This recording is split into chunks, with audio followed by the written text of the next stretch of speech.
مرسی T V, پیغام رحمت۔ دیکھیے اسلام کے اندر کچھ کتے پالنے کی اجازت ہے، جیسے کھوجی کتا ہے، یہ شکاری ہے۔ نبی صلی اللہ علیہ وسلم نے ایک حدیث میں بیان فرمایا، صحیح بخاری کتاب الحرث والمزارع حدیث نمبر 2322، من امسک کلبا فإنہ ینقص کل یوم من عملہ قیرات، جس کے پاس کتا ہے، جس نے کتا رکھا تو ہر دن اس کے عمل میں سے ایک قیرات نیکی کم ہو جاتی ہے۔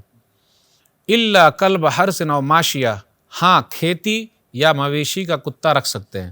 اور روایت الا کلب غنم او حرث او صید، ہاں کھیتی کی حفاظت کے لیے کتا یا پھر جانوروں کی حفاظت کے لیے کتا، جیسے بکریاں وغیرہ ہے تو اس کی حفاظت کے لیے کتا رکھ سکتے، ریوڑ کی حفاظت کے لیے رکھ سکتے۔ اس لیے آپ دیکھیے گا جو بکریاں چراتے ہیں تو وہاں کتے رکھے جاتے تاکہ وہ حفاظت کرے، بھیڑیا وغیرہ نہ آئے، تو اس کی حفاظت کے لیے۔ او صیدن، یا شکاری کتا، تو اس لیے دیکھیے گا پولیس والوں کے پاس کھوجی کتے ہوتے ہیں، اس کو سکھایا جاتا ہے، پڑھایا جاتا ہے۔ اللہ نے اس کے ناک میں بہت پاور دی ہے، تو وہ سونگ سونگ کر چور تک پہنچ جاتا ہے اور اس طریقے سے پکڑ کے وہ لے آتا ہے اور پہنچا دیتا ہے۔ اور کتا بہت وفادار ہوتا ہے، یاد رکھے گا۔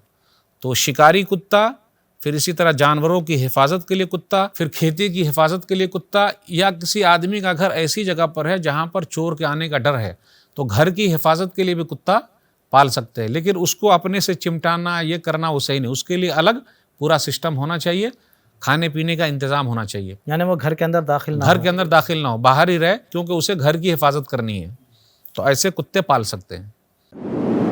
مرسی ٹی وی کے مزید ویڈیوز کے لیے ہمارے چینل کو سبسکرائب کریں اور بیل آئیکن کو کلک کرنا نہ بھولیں۔